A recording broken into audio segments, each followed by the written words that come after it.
اللہ الرحمن الرحیم۔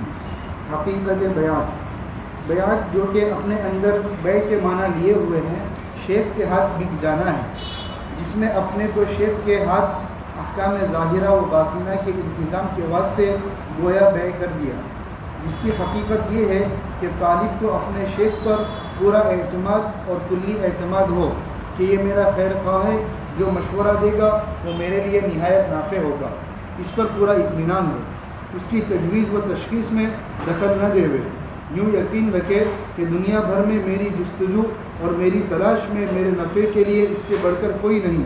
اس کو اصطلاح تصوف میں وحدت مطلب کہا جاتا ہے۔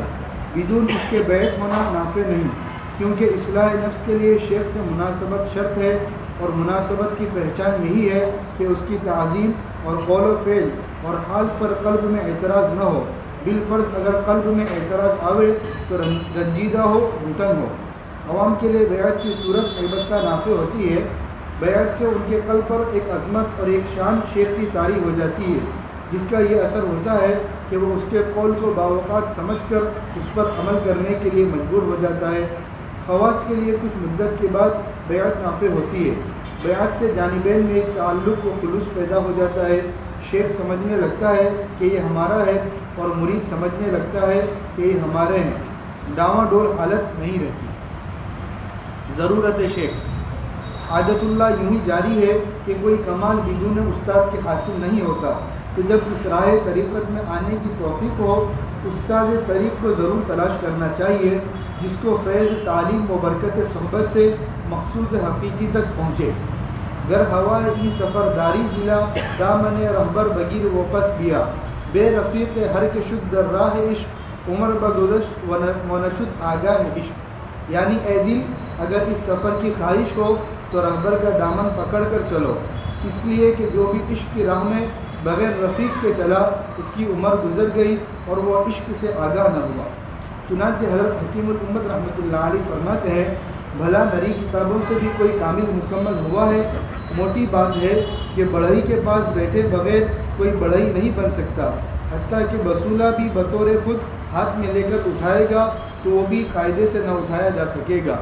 بلا درزی کے پاس بیٹھے سوئی پکڑنے کا اندازہ بھی نہیں آتا، بلا خوش نویس کے پاس بیٹھے اور بلا قلم کی گرفت اور کشش دیکھے ہرگز کوئی خوش نویس نہیں ہو سکتا۔ غرض بدون کسی کامل کی صحبت کے کوئی کامل نہیں بن سکتا۔ اسی کو کہا ہے، صحبت صالح ترا صالح کند، صحبت طالع ترا طالع کند، ہر کے خواہد ہم نشینی با خدا، دو نشینت در حضور اولیاء، یک زمانہ صحبت با اولیاء، بہتر از صد سالہ طاعت بیریا، صحبت نیکا اگر یک ساعت است، بہتر از صد سالہ زہد و طاعت است۔ مطلب یہ ہے کہ نیک آدمی کی صحبت تم کو نیک بنا دے گی، اسی طرح بدبخت کی صحبت تم کو بدبخت بنا دے گی۔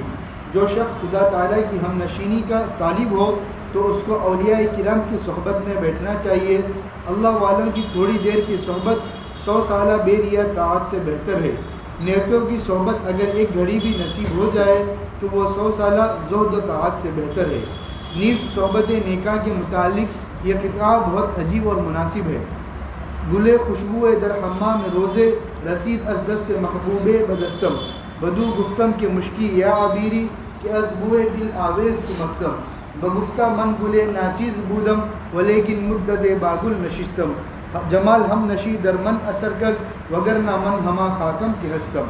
یعنی حمام میں ایک دن محبوب کے ہاتھ سے ایک خوشبودار مٹی مجھ کو ملی، میں نے اس سے کہا تو مشک ہے یا عنبر ہے کہ تیری دل آویز خوشبو سے میں مست ہو گیا ہوں؟ اس نے جواب دیا کہ میں ناچیز اور معمولی مٹی ہی تھی، مگر ایک مدت تک پھول کے ساتھ میری صحبت رہی، میرے ہم صحبت کی خوبی نے مجھ میں اثر کیا، ورنہ میں تو وہی خاک ہوں جیسے کہ پہلی تھی۔ بسم اللہ الرحمن الرحیم، الحمدللہ رب العالمین، والصلاة والسلام علی سید الانبیاء والمرسلین، محمد وآلہ وصحبہ اجمعین، اما بعد۔ ابھی جو مضامین چل رہے ہیں، یہ مضامین اس سے پہلے تفصیل کے ساتھ آپ حضرات کے سامنے گزر گئے تھے۔ پیر کی ضرورت کیوں پڑتی ہے، پیر کا ہونا کیوں ضروری ہے، پھر پیر کے ساتھ اس کو بھی پیر بناؤ، اس کو بھی پیر بناؤ، یہ بھی اچھا لگے اس کو بھی پیر بناؤ تو اس سے کیا نقصان ہوتا ہے، وہ اور اس میں وحدت ہونا چاہیے، ایک ہی پیر ہونا چاہیے، یکدرگیر، محکم گیر وغیرہ، یہ ساری چیزیں پہلے بیان آ گئی تھی۔ پھر اس کے بعد صحبت کا مسئلہ آیا کہ صحبت کے نیک لوگوں کے ساتھ، اچھے لوگوں کے ساتھ دوستی ہونی چاہیے، اٹھک بیٹھک ہونا چاہیے۔ نیک لوگوں کے ساتھ رہو گے تو تمہارے اندر بھی نیکی کے اثرات آئیں گے، برے کے اندر آؤ گے تو اس کا اثرات تمہارے اندر بھی آئیں گے۔ یہ بھی تفصیل کے ساتھ پہلے گزر چکا تھا۔ لیکن آج شیخ سعدی رحمۃ اللہ تعالیٰ علیہ نے گلستہ بوستہ میں جو قصہ ذکر کیا ہے اس کو حضرت مولانا نے یہاں پر ذکر کیا، اور اس سے صحبت کا اثر بہت ہی اچھی طریقے سے معلوم ہوتا ہے۔ اس وجہ سے نیک لوگوں کی صحبت اگر کہیں مل جائے، نیک لوگوں کے پاس بیٹھنا ملے، رہنا ملے، تو پھر اس صورت میں ان کی صحبت کو اختیار کرنا چاہیے، بہت ہی زیادہ مفید ہے۔ شیخ سعدی رحمۃ اللہ تعالیٰ علیہ فرماتے ہیں کہ ایک مرتبہ میں حمام میں گیا، غسل خانے میں گیا۔ ظاہر بات ہے کہ اس زمانے میں آج کل کی طرح خوشبودار صابن اور کیا ہے باڈی کی چیزیں لگانے کی خوشبودار نہیں ملا کرتی تھی، تو اسی مٹی کو خوشبو کے ساتھ ملانے کے لیے پھولوں کے ساتھ رکھا جاتا تھا، اور اس پھولوں کی خوشبو اس مٹی میں آ جاتی تھی۔ تو شیخ سعدی رحمۃ اللہ فرماتے ہیں کہ ایک مرتبہ میں حمام میں گیا، وہاں پر ایک مجھے مٹی ملی، میں نے اسے سونگھا تو بہت شاندار اس میں سے خوشبو آ رہی تھی، حالانکہ مٹی میں سے شاندار خوشبو نہیں آتی۔ تو میں نے پوچھا کہ بھئی تو مشک ہے، عنبر ہے، کیا ہے، تیرے اندر تو بہت بڑھیا خوشبو آ رہی ہے۔ تو اس مٹی نے کہا کہ میں تو نہ مشک ہوں نہ عنبر ہوں، میں تو وہی مٹی ہوں، لیکن چند دنوں کے لیے مجھے گلاب کے پھولوں کے ساتھ، موگرے کے پھولوں کے ساتھ، دوسرے پھولوں کے ساتھ رکھا گیا، تو ان کی خوشبو میرے اندر آ گئی، اور ان کی خوشبو آنے کی وجہ سے چند دن میں گلاب کے ساتھ رہا، موگرے کے ساتھ رہا، پھولوں کے ساتھ رہا۔ مصنف رحمۃ اللہ تعالیٰ علیہ اس کو تمہارے سامنے ذکر کر رہے ہیں کہ دیکھو ایسی چیزوں پر بھی کہ جس پر اثر نہیں ہوتا، اچھی چیز خوشبودار پھول اگر مٹی کے ساتھ چند دنوں کے لیے رہتا ہے تو وہ مٹی کو بھی خوشبودار کر دیتا ہے۔ تو معلوم ہوا کہ صحبت کا بہت ہی زیادہ اثر پڑتا ہے، اس وجہ سے تمہیں صحبت صالح کو اختیار کرنا چاہیے۔ جی ایک خط اور اس کا جواب۔ خط: احقر اس سال دور حدیث میں شریک ہے، ایک عرصے سے خط لکھنے کا خیال کر رہا تھا لیکن ایک عارض مانع بنا رہا۔ یہ مولانا کو ان کے کسی شاگرد نے خط لکھا تھا اور اس خط کو تمہارے سامنے ذکر کر رہے ہیں۔ جی وہ یہ کہ احقر کو آپ کے مصنفات و ملفوظات دیکھنے کا بے حد شوق ہے، چنانچہ بچپن سے اب تک برابر دیکھتا رہا، الحمدللہ بہت مستفید ہوا۔ ان سے ایک خاص بات معلوم ہوئی، وہ یہ کہ معمورات شرعیہ سب کے سب اختیاریہ ہے۔ چونکہ معمورات اختیاریہ ہے اس لیے جہاں رکنے کا امر ہے وہ بھی اختیاری ہوئے، اس لیے سارے امراض کا علاج یہی ہے کہ اپنے اختیار سے رکے۔ اب اپنے متعلق بھی ہمیشہ یہی تقریر جاری کرتا رہا۔ اب سوال یہ ہے کہ مشائخ طریقت سے اس قاعدے کے معلوم ہونے کے بعد کیا سوال اور علاج کرانا چاہیے؟ میری سمجھ میں نہیں آتا۔ بہت عرصے سے اس امر پر غور کر رہا ہوں، امید ہے کہ جناب والا مطلع فرماویں گے تاکہ احقر اسی پر عمل کرے۔ آخر اس قاعدے کلیہ کے علم کے بعد معالج و مشائخ کی ازالہ مرض میں کیا حاجت باقی رہتی ہے؟ امید ہے کہ اگر کوئی غلطی ہو گئی تو مطلع فرماویں گے۔ مولانا نے یہ جو خط لکھا ہے بتایا ہے وہ کسی ان کے شاگرد کا خط ہوگا، اور اس شاگرد نے بھی یہی کہا کہ ہمارے پاس کتابیں ہیں، کتابوں میں ساری چیزیں لکھی ہوئی ہیں، اور اس کو اپنے اختیار سے ہم کر سکتے ہیں، اپنے اختیار سے ہم رک سکتے ہیں۔ جھوٹ بولنا چھوڑیں تو ہم اپنے اختیار سے جھوٹ چھوڑ سکتے ہیں، آج سے طے کر لیں کہ ہمیں جھوٹ نہیں بولنا ہے تو جھوٹ چھوٹ سکتا ہے۔ آنکھ کو غلط جگہ پر استعمال نہیں کرنا ہے، ہم اپنے اختیار سے اس سے رکنا چاہے تو رک سکتے ہیں۔ پھر ان ساری چیزوں میں پیر کی ضرورت کیوں پیش آئی؟ پیر کی کیا ضرورت ہے؟ سمجھ میں آنے؟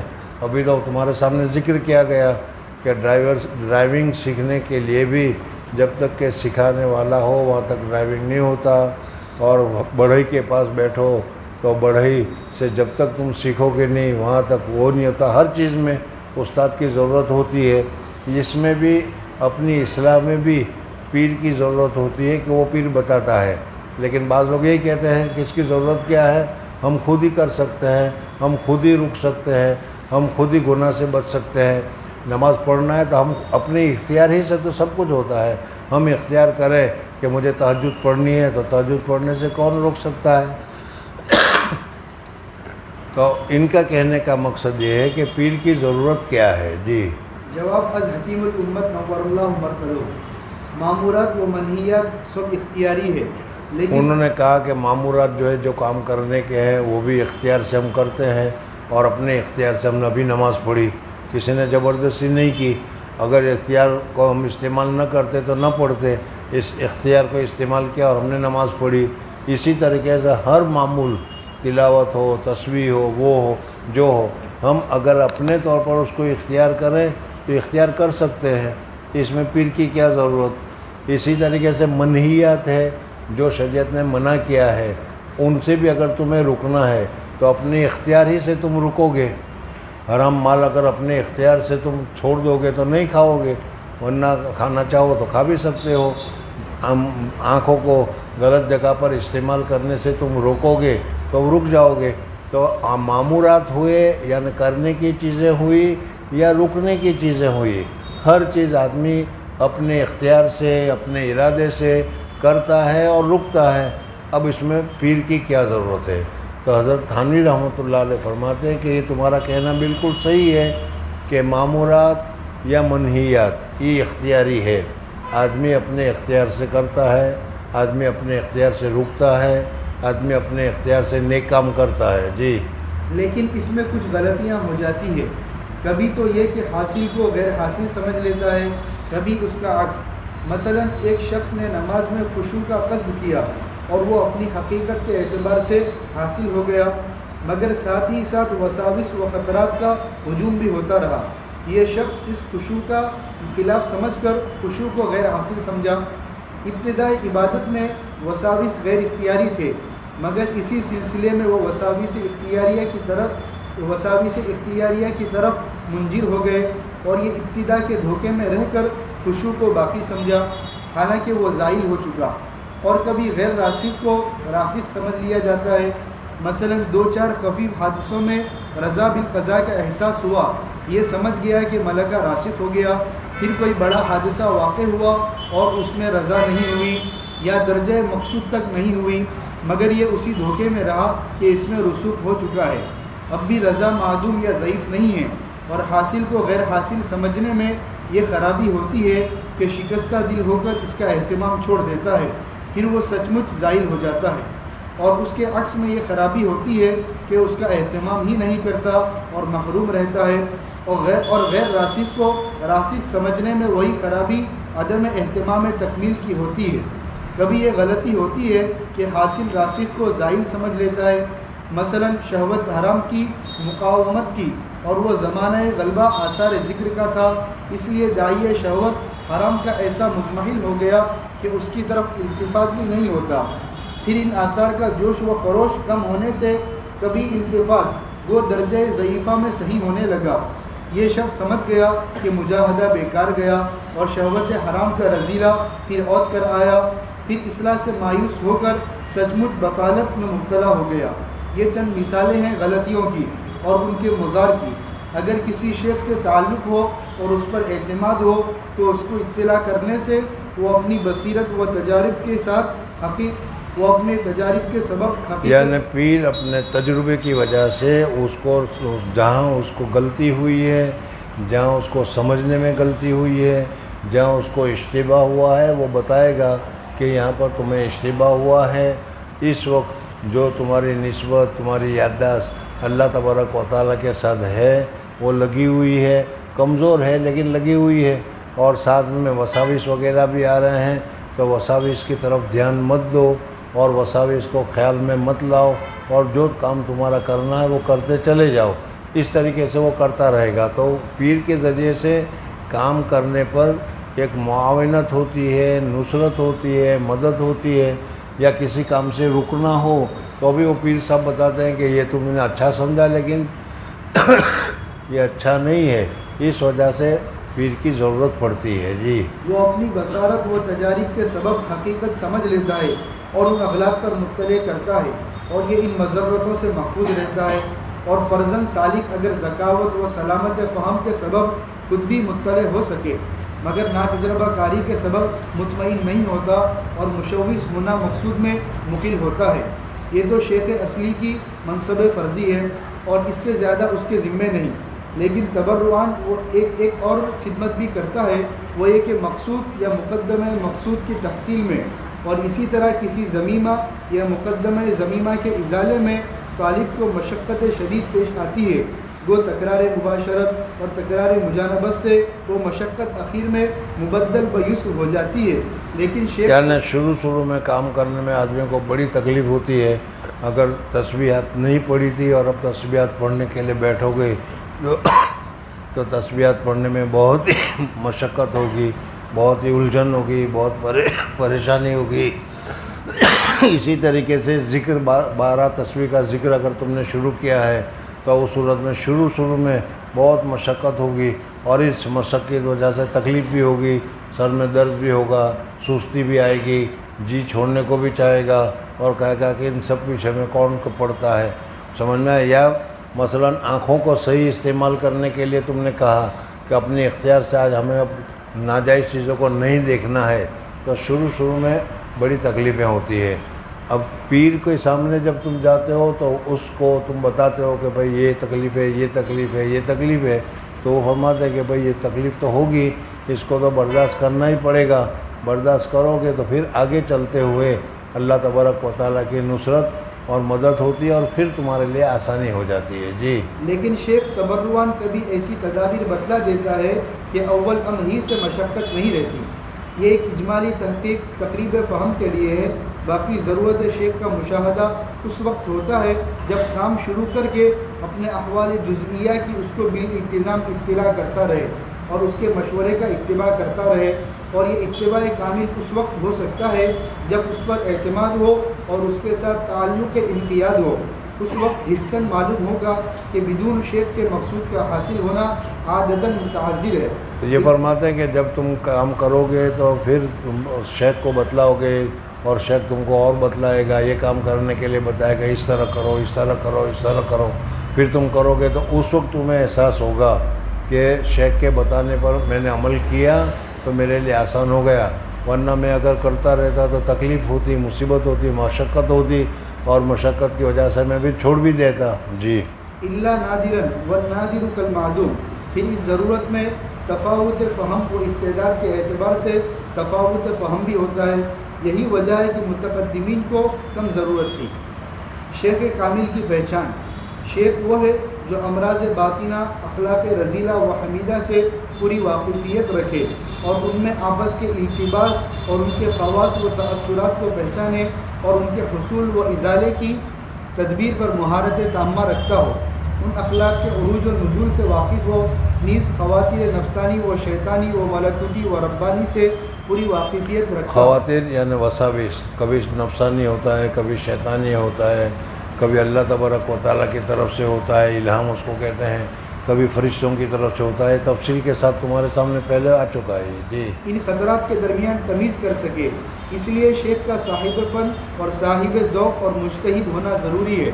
اگر طریق کو محض کتب تصوف دیکھ کر یا لوگوں سے سن کر حاصل کیا ہو اور تربیت کرنے کے لیے بیٹھ گیا تو وہ مرید کے لیے مہلک ہے، اس لیے کہ وہ طالب سالک کے حالات و واردات و تغیرات حالات کو نہیں سمجھتا، جس کو ابن عربی نے شیخ کی علامات میں اجمالاً و اختصاراً بیان فرمایا ہے کہ شیخ کامل کی پہچان۔ ابن عربی، محی الدین ابن عربی رحمۃ اللہ تعالیٰ علیہ مصر میں تھے، بہت بڑے شیخ تھے اور بہت اونچے درجے کے شیخ تھے، اور ان کا کیا ہے مسلک بھی بہت چلتا تھا، لیکن بات بھی بہت اونچی کہتے تھے، بعض مرتبہ لوگوں کو سمجھ میں بھی نہیں آتی تھی۔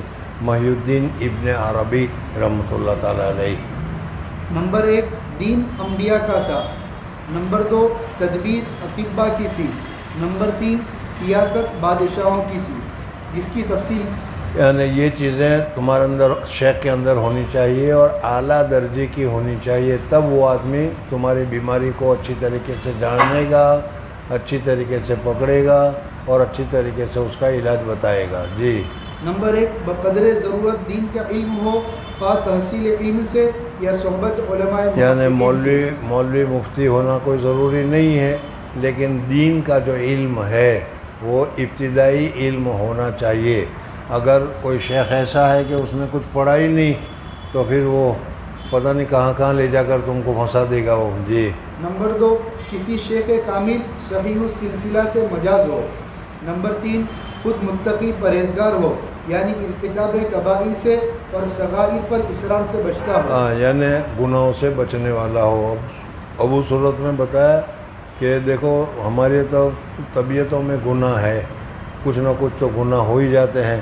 اب اگر تم اس کو دیکھو گے کہ بالکل گناہ نہ کا فرشتہ ہو تو تلاش کرنا مشکل، سمجھ میں آئے نہیں؟ تو اس وجہ سے یہاں یہ بتایا گیا کہ کبائر جو ہیں اس کبائر سے بچنے والا ہو اور صغائر سے بھی اہتمام کرتا ہو بچنے کا، سمجھ میں آئے؟ تو ایسا آدمی پیر بننے کے لائق ہے۔ جی نمبر 4، کافی مدت تک شیخ کی خدمت میں مستفیض ہوا ہو، خواہ بمکاتب خواہ یعنی بیٹھ کر یا تو خطوط کتابت لکھ کر اپنی حالت بتلاتا رہا، شیخ اس کو جواب دیتے رہے، تو اس طریقے سے بھی پیر کے ساتھ اچھے ایک لمبے زمانے تک اس کا تعلق رہا ہو تو پھر اس صورت میں وہ آدمی تمہارے لیے مصلح، تمہارا ڈاکٹر یا تمہارے لیے کیا ہے بیماریوں کو دور کرنے کا کام کر سکتا ہے۔ جی نمبر 5، اہل علم و فہم اس کو اچھا سمجھتے ہوں۔ یہ نئی ایک اور علامت ہے کہ اس وقت کے جو علماء کرام ہے، اس وقت کے جو بڑے علماء کرام ہیں، ان کی نظر میں یہ آدمی اچھا ہو۔ ان سے پوچھو کہ بھائی فلاں آدمی کیسا ہے، کہ بظاہر تو اچھا معلوم ہوتا ہے، نیک معلوم ہوتا ہے، تو موجودہ زمانے کے جو اکابرین ہیں وہ ان کو اچھا سمجھتے ہوں تو وہ صورت میں وہ پیر بننے کے قابل ہوگا۔ جی نمبر 6، اس کی صحبت سے آخرت کی رغبت محبت۔ یہ بھی بتایا تھا اس وقت کہ کچھ دنوں ان کے پاس رہو اور اس کچھ دنوں رہنے کی وجہ سے، ان کے پاس بیٹھنے کی وجہ سے، ان کے بتائے ہوئے کاموں پر عمل کرنے کی وجہ سے تمہارے دل میں نیکیوں کی طرف، آخرت کی طرف بڑھوتری ہو، گناہ سے بچنے کی طرف تمہارا دل مائل ہو اور تمہیں لگے کہ ہم اچھی لائن پر چل رہے ہیں تو سمجھ لو کہ اس سے تم کو فائدہ ہوگا۔ جی اس کی صحبت سے آخرت کی رغبت، محبت الہی کی زیارت اور محبت دنیا سے نفرت محسوس ہوتی ہو۔ اس لیے پہلے یہ بتا چکا تھا اور اس میں یہ تھا کہ اگر کسی مالدار کے پاس بیٹھو گے تم اور وہ مالداری والا بات کرے گا، سمجھ میں آئے نہیں، فلانی فیکٹری لگائی، فلانا آرڈر کیا، وہاں سے 1 لاکھ روپے ملے، فلانی چیز بنوائی، اس کا آرڈر کیا 2 لاکھ ملے، سمجھ میں آئے؟ اب ایسے کے پاس بیٹھو گے تو تمہارے دل میں بھی آئے گا کہ کچھ ہمیں بھی کرنا چاہیے کہ چلو 1 لاکھ 1.5 لاکھ ہمیں ملے، اس کا فیض تمہیں پہنچا، سمجھ میں آیا نہیں؟ وہ دنیا دار تھا، اس دنیا داروں کی بات تم نے سنی، دنیا داری کی طرف تمہاری طبیعت مائل ہو گئی، سمجھ میں آ گیا؟ اور اس کی بہت ساری مثالیں ہیں، کسی گنہگار کے پاس بیٹھ گئے، کہہ رہے یوں ہے اور یوں ہے اور اتنا اچھا ہے، پھر تمہارے دل میں بھی آ جائے کوئی ہمیں بھی مل جائے تو اچھا تھا، اس لائن پر چل پڑے۔ تو یہاں پر یہ ہے کہ اس آدمی کس کی خدمت میں تمہیں بیٹھنا چاہیے، کس کی خدمت میں بیٹھنے سے تمہیں فائدہ ہے، وہ بتا رہے ہیں کہ جن کے پاس کچھ دن بیٹھ کر تمہارے دل میں آخرت کی فکر آئے، گناہ کی فکر آئے۔ میں نے بتایا تھا کہ مفتی محمود صاحب نے فرمایا تھا کہ حضرت شیخ کی خدمت میں بیٹھتا تھا، سارے گناہ میرے سامنے آ جاتے تھے، تو مجھے ہوا کہ ان کے پاس ہی رہنا چاہے تاکہ میں گناہ سے بچ سکوں، سمجھ میں آئے نہیں؟ تو اس طریقے سے اگر ہو تو یہ ایسے لوگوں کی مجلس، ایسے آدمیوں کے پاس آدمی کو بیٹھنا چاہے کہ جس کی وجہ سے فائدہ ہو۔ جی نمبر 7، اس کے مریدین میں سے اکثر کی حالت شریعت کے مطابق ہو۔ یہ بھی ایک دوسری بات ہے کہ جو لوگ اس کے پاس بیعت ہوئے ہیں وہ سستی کی وجہ سے معمولات چھوڑ رہے ہیں، معمولات پر عمل نہیں کر رہے ہیں، نماز چھوڑ رہے ہیں، پہلی صف میں نہیں آ رہے ہیں، تو پھر سمجھ میں آیا کہ نہیں؟ ان کے جو مریدین ہو وہ بھی کم سے کم اچھائی پر ہو، اچھی لائن پر ہو، آگے بڑھنے کی کوشش کر رہے ہو، تو اس صورت میں سمجھ لو کہ یہ صاحب فیض ہے، اس سے لوگوں کو فائدہ پہنچ رہا ہے. جی. نمبر 8، اس میں حرص و طمع نہ ہو. یہ بھی بات ہے کہ تو اس شیخ میں حرص، لالچ، اور طمع بھی لالچ کو کہا جاتا ہے. کسی کی گھڑی دیکھی، ماشاء اللہ بڑی شاندار گھڑی، کہاں سے لائے، کیسے لائے، چل دے دے، سمجھ میں آیا نہیں. یا کوئی اور چیز، کھانے کی چیز، پینے کی چیز، لالچ، کہاں اچھا ملتا ہے، جاؤ لے آؤ، پیسے ویسے تو دیتے نہیں، ویسے ہی لے آؤ شیخ کے لیے، لالچ ہے دل میں. تو پھر ایسا آدمی کے پاس اگر تم بیٹھو گے تو فائدہ نہیں ہوگا. جی. نمبر 9، خود بھی ذاکر و شاغل ہو. نمبر 10، مریدین کو آزاد نہ چھوڑے، بلکہ جب کوئی ان کی نامناسب بات دیکھے یا معتبر ذریعے سے معلوم ہو تو روک ٹوک کرنا چاہیے. یہ نہیں کہ اس کو کچھ نہ کہے، کرتے رہو جو کرنا ہے تو میرا کیا جاتا ہے، یہ نہیں. بلکہ اگر یہ معلوم ہو کہ یہ نماز نہیں پڑھتا، یہ معلوم ہو کہ یہ کیا کرتا ہے، تسبیحات نہیں پڑھتا، یہ معلوم ہو کہ یہ داڑھی کٹواتا ہے، داڑھی منڈواتا ہے، تو پھر اس صورت میں شیخ کا کام یہ ہے کہ اپنے مرید کو وہ روکے کہ دیکھو یہ کام کر رہے ہو، غلط کر رہے ہو، ایسا کام تمہیں نہیں کرنا چاہیے. جی. اور ہر ایک کو اس کی استعداد اور حال کے مطابق سیاست کرے، ہر ایک کو ایک لکڑی سے نہ ہانکے. ہاں، ہر ایک کو ایک لکڑی سے نہ ہانکے، بلکہ جس کو ڈانٹنا ہو اس کو ڈانٹے، جس کو تعریض کرنا ہو تعریض کرے، جس کو اشارتاً سمجھانا ہو اشارتاً سمجھائے.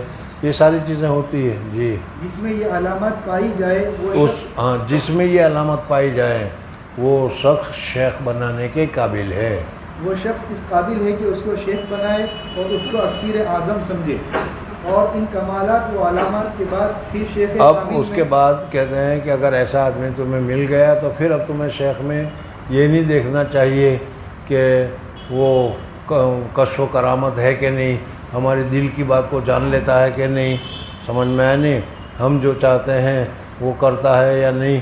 اس قسم کی چیزوں کو نہیں دیکھنا چاہیے کہ وہ اڑتا ہے کہ نہیں، سمجھ میں. یہ سب چیزیں کرامات کی ہے. کرامت کچھ بھی نہ ہو، کرامت تو یہ کرامت ہے، کرامت کوئی کمال کی علامت تو ہے نہیں، سمجھ میں. یہ شیطان بھی ابھی عصر کے بعد اپنا چادر بچھا کر اپنے سارے مریدین کے ساتھ بیٹھتا ہے اور پوچھتا ہے تو نے آج کا کیا کام کیا، تو نے آج کا کیا کام کیا، سمجھ میں. تو کرامت تو اس میں بھی ہے. تو یہ کرامت کوئی زیادہ معتبر نہیں ہے، کرامت کو تلاش کرنے کی ضرورت نہیں ہے. جی. ان کمالات و علامات کے بعد پھر شیخ کامل میں کشف و کرامات، تصرف و خوارق ہونے کو ہرگز نہ دیکھے کہ ان کا ہونا شیخ کامل کے لیے ضروری نہیں. مناسبت شیخ، یہ امر تجربے سے ثابت ہو چکا کہ فیوز باطنی کے لیے پیر و مرید کی باہمی مناسبت فطری شرط ہے، کیونکہ نفع عادتاً الفت پر موقوف ہے. تمہاری محبت اس کے ساتھ ہے کہ نہیں؟ محبت ہوگی تو نسبت ہوگی، تعلق ہوگا. اور اگر محبت ہی نہیں، اس کو دیکھ کر ہی تمہیں چڑ آتی ہے، اس کو دیکھ کر ہی کیا ہے گالی دینے کو جی چاہتا ہے، پھر وہ آدمی تمہارے لیے شیخ بننے کے قابل نہیں ہے. جی. نفع عادتاً الفت پر موقوف ہے، جو مناسبت فطری کی حقیقت ہے، اور یہی مناسبت ہے جس کے نہ ہونے پر مشائخ طالب کو اپنے پاس سے بعض مرتبہ مشائخ کے پاس کوئی آدمی بیعت ہونے کے لیے جاتا ہے اور وہ کہتا ہے کہ میرے پاس نہیں، فلانی جگہ جاؤ، وہاں بیعت ہو جاؤ، اور وہ اس کے ساتھ جاتا ہے تو فائدہ ہوتا ہے. حضرت مولانا عبد الماجد دریابادی نام تم لوگوں نے سنا ہوگا، سمجھ میں آیا نہیں. حضرت مولانا عبد الماجد دریابادی رحمۃ اللہ علیہ بیعت ہونے کے لیے آئے حضرت مدنی رحمۃ اللہ تعالیٰ علیہ کے پاس. حضرت مدنی بھی سیاسی آدمی، اور مولانا عبد الماجد دریابادی پہلے کا اخبار نکالا کرتے تھے صدق نامی، سمجھ میں نہیں، وہ بھی سیاسی آدمی. تو سیاست کی وجہ سے، مناسبت کی وجہ سے وہاں گئے. حضرت اقدس مدنی رحمۃ اللہ تعالیٰ علیہ نے دیکھا اور کہا کہ میرے پاس آئے، اس سے تو اچھا یہ ہے کہ تم تھانہ بھون چلے جاؤ، تھانہ بھون جا کر بیعت ہو جاؤ. یہ تھانہ بھون گئے. تھانہ بھون میں حضرت مولانا اشرف علی صاحب تھانوی رحمۃ اللہ تعالیٰ علیہ نے دیکھا ان کو، اور دیکھنے کے بعد سیاسی آدمی تھے، تو کہا کہ بھائی سیاسی آدمی ہو، تمہاری مناسبت حضرت مدنی کے پاس ہے، مدنی کے پاس جاؤ۔ وہ پھر حضرت مدنی کے پاس گئے، حضرت مدنی کو بات کی تو حضرت مدنی نے کہا کہ چھوڑ، چل میں خود تمہیں لے چلتا ہوں اور حضرت تھانوی سے بیعت کراتا ہوں، سمجھے۔ اب حضرت مدنی خود لے کر دیوبند سے تھانہ بھون پہنچے۔ تھانہ بھون پہنچنے کے بعد حضرت مدنی نے کہا کہ حضرت آپ اس کو بیعت کر، یعنی مولانا عبدالمجید دریا بادی کو، آپ اس کو بیعت کر لیجئے۔ تو حضرت تھانوی نے فرمایا آپ کر لیجئے، آپ کیوں نہیں کرتے، آپ بھی تو کر سکتے ہیں، لیکن میں اس قابل نہیں۔ تو حضرت تھانوی رحمۃ اللہ علیہ نے کہا کہ دیکھو شبلی تم بھی نہیں، شبلی میں بھی نہیں، سمجھ میں آئے نہیں؟ یعنی حقیقت میں ہر ایک میں کچھ نہ کچھ کوتاہی کمی تو ہوتی ہی ہے، لیکن چونکہ دونوں کے درمیان میں مناسبت ہے، یہ بھی سیاسی آدمی ہے، تم بھی سیاسی آدمی ہو، اس لیے اس کو زیادہ فائدہ ہوگا۔ بہرحال حضرت مدنی نے کہا حضرت تھانوی کو، تو حضرت تھانوی نے انکار کیا، یہ حضرت مدنی کے پاس آ گئے اور حضرت مدنی سے بیعت ہو گئے۔ حضرت مدنی سے بیعت ہونے کے بعد کسی مسئلے میں کسی وجہ سے سیاسی ہوتے ہیں، ناراض ہو گئے تو حضرت تھانوی کے پاس چلے گئے۔ بہت عجیب لمبا قصہ ہے وہ۔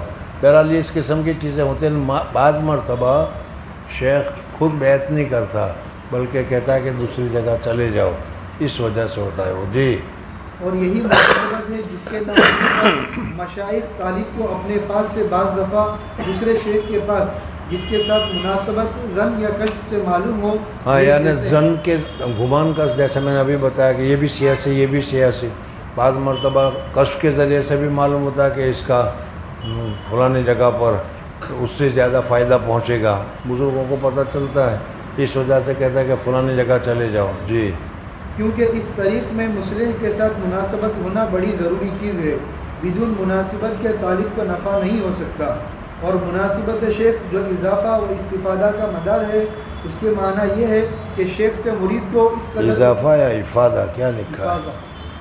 تو پھر اور مناسبت شیخ جو افاظہ و استفادہ کا مدار ہے، فائز پہنچانے کا اور فیض حاصل کرنے کا۔ جی، اس کے معنی یہ ہے کہ شیخ سے مرید کو اس قدر انسیت ہو جائے کہ شیخ کے کسی قول و فعل سے مرید کے دل میں طبعی نکیر نہ پیدا ہو، دو عقلی پیدا ہو، یعنی شیخ کی سب باتیں مرید کو پسند ہو اور مرید کی سب باتیں شیخ کو پسند ہو، اور یہی مناسبت بیعت کی شرط ہے۔ لہٰذا پہلے مناسبت پیدا کرنے کا اہتمام کرنا چاہیے، اس کی سخت ضرورت ہے۔ جب تک یہ نہ ہو، مجاہدات، ریاضت، مراقبات و مکاشفات سب بیکار ہے، کوئی نفع نہ ہوگا۔ اگر طبعی مناسبت نہ ہو تو عقلی پیدا کر لی جائے، اس پر نفع موقوف ہے، اس لیے جب تک پوری مناسبت نہ ہو بیعت نہ کرنی چاہیے۔ شیخ کامل کی صحبت کے فوائد۔ نمبر 1، شیخ کے اندر جو چیز ہے وہ اگر شیخ کامل کے پاس، یعنی جس کو اللہ تبارک و تعالیٰ نے کوئی کمال دیا ہو اور وہ شیخ بننے کے قابل ہو، تو ایسے شیخ کے پاس بیٹھنے سے صحبت کے کیا کیا فائدے ہیں وہ بتا رہے ہیں۔ جی، نمبر 1، شیخ کے اندر جو چیز ہے وہ شدہ آپ کے اندر بھی آئے گی، اس لیے کہ خربوزے کو دیکھ کر خربوزہ کلر پکڑتا ہے، یہ آپ نے سنا ہوگا، سمجھ میں آ گیا نا؟ تو اور انسان کو اللہ تبارک و تعالیٰ نے ایک دوسرے کے ساتھ انسیت لگائی، سمجھ میں؟ اس وجہ سے جہاں تم بیٹھو گے اس کا اثر کسی نہ کسی طریقے سے تمہارے اندر آنا شروع ہوگا، سمجھ میں؟ کسی جگہ پر گئے، وہاں میوزک بج رہا ہے، تمہارے کان میں آواز آئے گی تو تمہارا پاؤں ہلنا شروع ہو جائے گا، نہیں ہلتا جانتا ہوتا ہے کہ نہیں؟ سمجھ میں آیا نہیں؟ وہ اس جگہ کا اثر ہے، سمجھ میں آ گیا؟ تو اسی طریقے سے جس جگہ پر تم بیٹھو گے، کسی اللہ والے کے پاس بیٹھو گے تو اللہ والے کے پاس جو اللہ تبارک و تعالیٰ کی محبت ہے، اللہ تبارک و تعالیٰ کی معرفت ہے، اللہ تبارک و تعالیٰ کے عشق ہیں، اللہ تبارک و تعالیٰ کا ذکر ہے، اللہ تبارک و تعالیٰ کی یاد ہے، تمہارا دل خود بخود کھینچے گا. سمجھ میں آیا؟ یا دوسری اور مثال کے ذریعے سے سمجھاؤں، ہمارے یہاں کے چھوٹے چھوٹے بچے جو ہوتے ہیں وہ بہت ہی اچھی طریقے سے گالیاں بول دیتے ہیں، ہے کہ نہیں؟ سمجھ میں آیا؟ انگلینڈ یا امریکہ سے جو لڑکے آتے ہیں وہ گالی وغیرہ کچھ نہیں جانتے، وہاں گالی کا دستور ہی نہیں ہے. اب وہ کچھ دن تھوڑے سے ساتھ میں کھیلنے لگیں گے، وہ کہے گا تیری ماں کی، تو وہ کہے گا تیری ماں کی. یہ وہ صحبت کا اثر ہے. سمجھ میں آیا نہیں؟ اچھے کی صحبت میں بیٹھو گے تو اچھی بات آئے گی، بری کی صحبت میں بیٹھو گے تو بری صحبت آئے گی. تو اگر تم کسی اللہ والے کے پاس بیٹھو گے تو اس کا دل اللہ کے ساتھ لگا ہوا ہے، تو تمہارا دل بھی آج نہ صحیح کل نہ صحیح پرسوں، لیکن کیا دل میں ایک قسم کی اللہ تبارک و تعالیٰ کی محبت کا جذبہ پیدا ہوگا. جی. نمبر 2، اگر اصلاح کامل نہ بھی ہو تو کم از کم اپنے عیوب پر ہی نظر ہونے لگتی ہے. یعنی اگر ان کے پاس بیٹھ کر اگر تم تسبیحات کے پابند، ہر وقت ذکر کے پابند نہ ہو جاؤ، تو بھی کم سے کم تمہیں اتنا ہوتا ہے کہ یار میں جو کر رہا ہوں، میں جس لائن پر چل رہا ہوں یہ اچھا نہیں ہے، کمزور لائن ہے، گناہ کر رہا ہوں، مجھ میں گناہ کی بہت عادت ہے، دیکھو یہ کتنے نیک ہیں کہ وہ اس گناہ سے بچے ہوئے. یہ حالت بھی آتی ہے دل میں. جی. اگر اصلاح کامل نہ بھی ہو تو کم از کم اپنے عیوب پر ہی نظر ہونے لگتی ہے. یہ بھی کافی اور مفتاح طریق ہے. ہاں، یہ بھی ایک بات ہے کہ تمہیں پتہ چل جائے کہ ہمیں اصلاح کرنے کی ضرورت ہے، تو پھر تم اب کیا ہے اس حالت میں پھر اصلاح کی طرف متوجہ ہوں گے. نمبر 3، اخلاق و عادات میں اس کا اتباع کرے گا، اذکار و عبادات میں نشاط و ہمت و قوت ہوگی. جی. نمبر 4، جو حال عجیب پیش آئے گا اس کے بارے میں اس سے تشفی ہو جائے گی. نمبر 5، جو افادات زبانی سننے میں آتے ہیں وہ تحقیقات و مسائل کا خلاصہ ہوتے ہیں، جس سے اپنی حالت کی وضاحت کے ساتھ منکشف ہوتی ہے. یعنی مشائخ کے پاس بیٹھتے ہیں، وہ اپنی چیزیں بتاتے ہیں کہ بھائی یہ چیزیں ہیں، اس کے نا مطلب یہ ہے، اس کا مطلب یہ ہے. اب جب تم اس کو سنتے ہو اور تم اس کو اپنے اوپر لیتے ہو کہ بھائی میرے اندر یہ ہے کہ نہیں، مجھ میں یہ ہونا چاہیے کہ نہیں، یا میں اس میں کہاں پر ہوں، تو ان صورت میں تمہیں پتہ چلے گا کہ تم اس لائن میں کتنے پیچھے ہو، یا تمہیں ابھی اس لائن میں کتنی محنت کرنے کی ضرورت ہے. جی. نمبر 6، ان اہل صحبت میں جو بابرکت ہوتے ہیں وہاں ایک نفع صحبت کی برکت اور ان کے طرز عمل سے سبق لینا ہوتا ہے. نمبر 7، عمل کا شوق بڑھتا ہے. نمبر 8، اپنی استعداد معلوم ہو جاتی ہے. نمبر 9، اہل محبت کی صحبت سے محبت پیدا ہوتی ہے. نمبر 10، مشائخ اعمال صالحہ کی وجہ سے بابرکت ہوتے ہیں، اس لیے ان کی تعلیم میں بھی برکت ہوتی ہے، جس کی وجہ سے جلد شفا ہو جاتی ہے. یہ باتیں بتائی کہ جو مشائخ تمہیں بتاتے ہیں وہ خود ہی اچھے لائن پر ہوتے ہیں، اچھے اعمال پر ہوتے ہیں، نیک لائن پر ہوتے ہیں، اور اچھے اخلاق کے وہ حامل ہوتے ہیں، اور جب وہ بتاتے ہیں تو وہ خود اچھے ہیں، اس وجہ سے اس کا فائدہ ہوگا. ایک قصہ میں نے تمہیں سنایا تھا کہ حضرت امام ابو حنیفہ رحمۃ اللہ تعالیٰ علیہ کے سوانے میں لکھا ہے، امام ابو حنیفہ رحمۃ اللہ تعالیٰ علیہ کے پاس ایک عورت آئی اور آ کر اس نے کہا کہ یہ میری بچی ہے، وہ گڑ بہت کھاتی ہے. تو امام صاحب رحمۃ اللہ نے فرمایا کہ ایسا کرنا، 1 مہینے کے بعد آنا، میں اس کو نصیحت کروں گا، آج نہیں کرتا.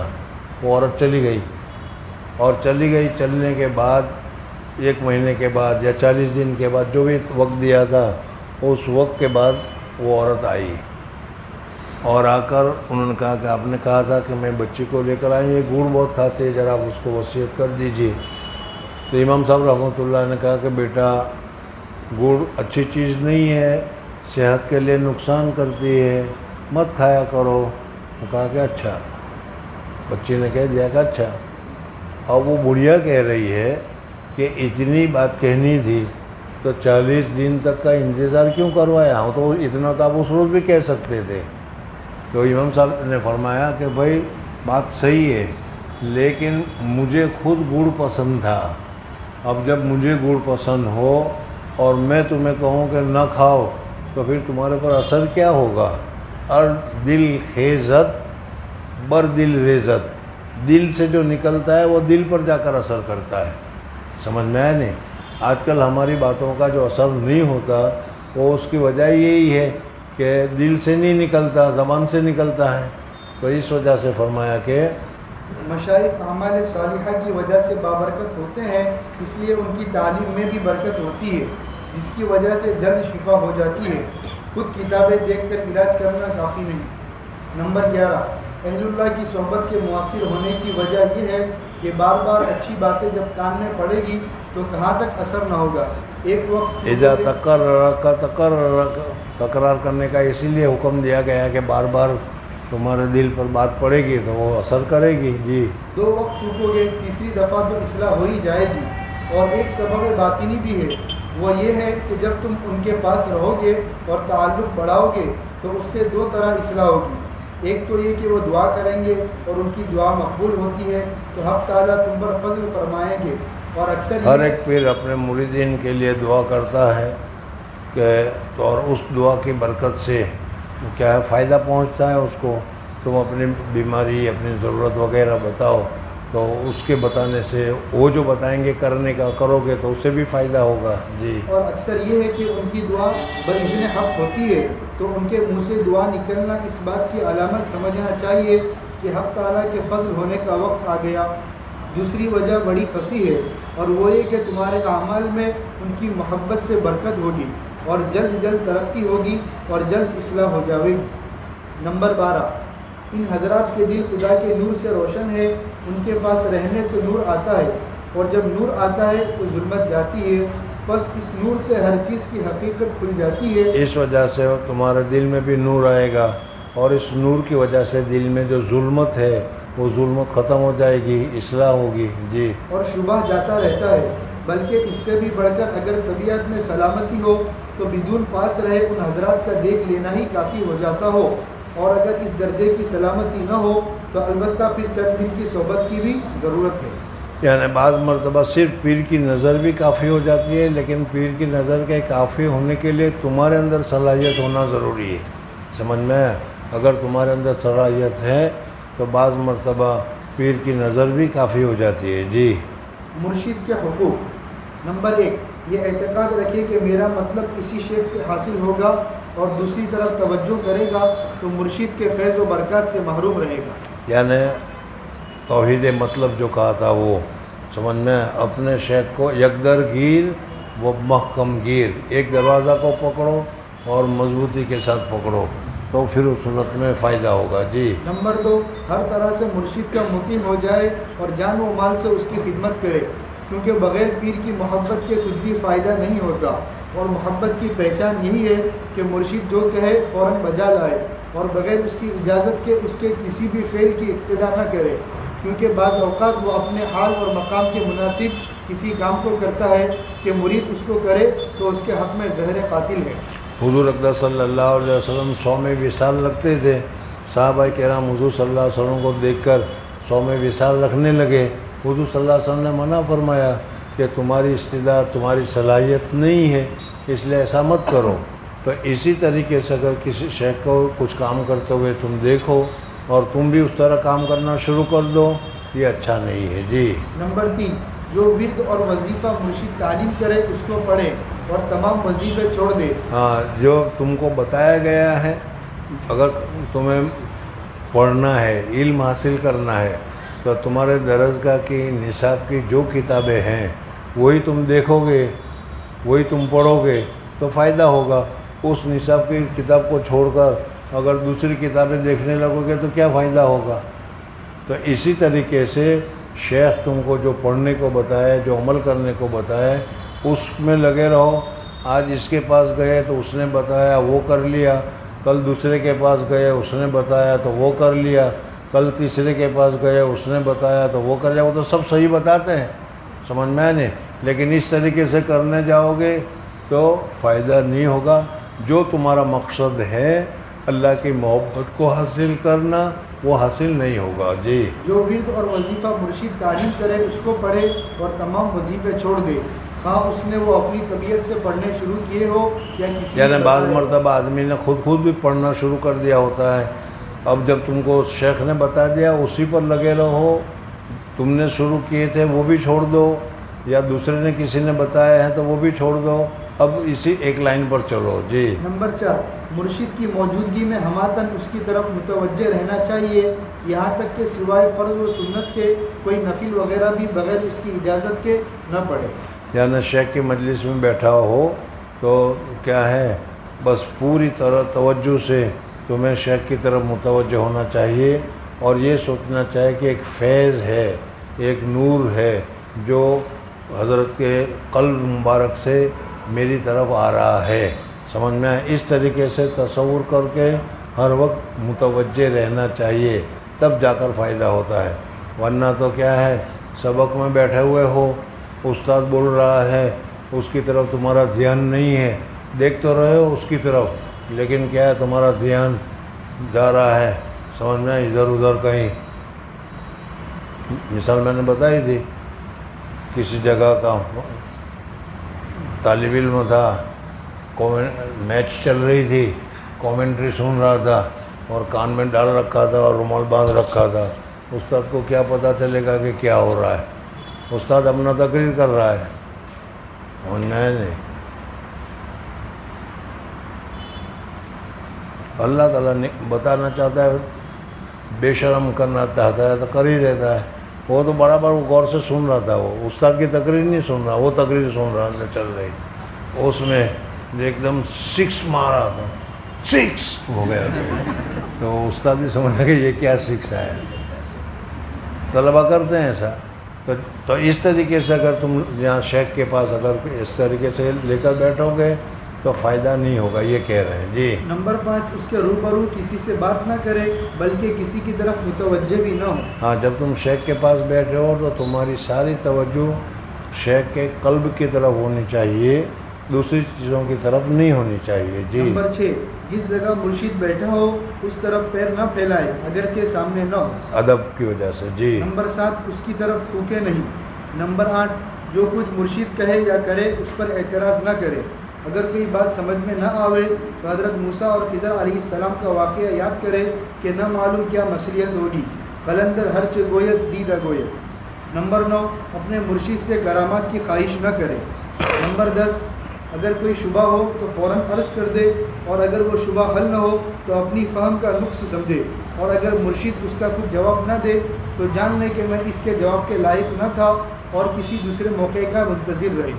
نمبر 11، خواب میں جو کچھ دیکھے تو مرشد سے عرض کر دے، اور اگر اس کی تعبیر ذہن میں آوے تو اس کو بھی عرض کر دے.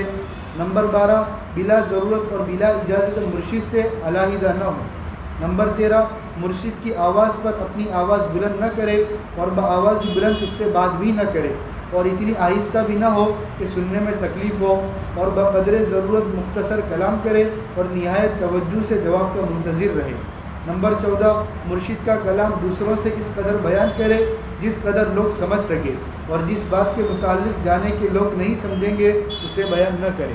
بعض مرتبہ مرشد کوئی بڑی بات بھی کرتا ہے تو ابھی وہ بڑی بات تو کسی عامی آدمی کے ساتھ کرو گے تو اس کی سمجھ میں نہیں آئے گی، تو پھر ایسے وقت میں تمہیں ایسی بات عام لوگوں کے سامنے نہیں کرنی چاہیے. جی. نمبر 15، مرشد کے کلام کو رد نہ کرے اگرچہ حق بظاہر مرید ہی کی طرف معلوم ہو، بلکہ یہ اعتقاد کرے کہ شیخ کی خطا میرے ثواب سے بہتر ہے. نمبر 16، جو کچھ طالب کا حال ہو بھلا یا برا وہ مرشد سے عرض کر دے، اس لیے کہ مرشد طبیب روحانی ہے، اطلاع کے بعد اس کی اصلاح کرے گا. مرشد کے کشف پر اعتماد کر کے سکوت نہ کرے بلکہ اپنے حالات کی اطلاع کا انتظام رکھے. نمبر 17، اس کے پاس بیٹھ کر کہہ رہا تھا نا کون سا تھا،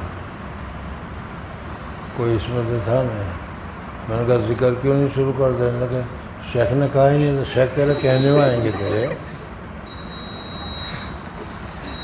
ارے خود کرنا چاہیے. خیر بہرحال تو اس طریقے سے یہ نہیں سمجھے کہ مجھ میں جو برائی ہے وہ شیخ کو کشف ہو جائے گی اور شیخ بتائیں گے تب جا کر ہم سدھریں گے، نہ یہ نہیں. جی. نمبر 17، اس کے پاس بیٹھ کر وظیفے میں مشغول نہ ہو. یہ تیسری بات. بعض حضرات جو ہوتے ہیں وہ یہاں بیٹھے بیٹھے بھی تسبیح چلتی رہتی ہے، نہ تسبیح میں دل لگتا ہے نہ ادھر دل لگتا ہے، دل ایک ہی وقت میں ایک ہی چیز میں لگتا ہے، اس لیے ایسے وقت میں تسبیح نہ پڑھیں بلکہ پورا دھیان رکھیں۔ ایک بہت پہلے ڈبل کے زمانے میں کسی کو وہ کلمہ طیبہ کا آتا ہے نا، حضرت شیخ نے بتایا کہ 70,000 مرتبہ پڑھو اپنی مغفرت کے لیے، یہ وظیفہ ہے اس میں۔ کسی کو کہا ہوگا تو میں سبق پڑھا رہا تھا اور میرا ایک شاگرد تھا اور وہ تسبیح پڑھ رہا تھا، میرے نظر پڑ گئی وہ نیچے، میں نے کہا بھائی یہ کیا کر رہا ہے؟ تو آپ نے وظیفہ بتایا وہ پڑھ رہا ہوں۔ میں نے کہا ہدایہ کے سبق میں؟ ہدایہ کے سبق میں تو ہدایہ کیا سنے گا تو سمجھنا ہے نہیں۔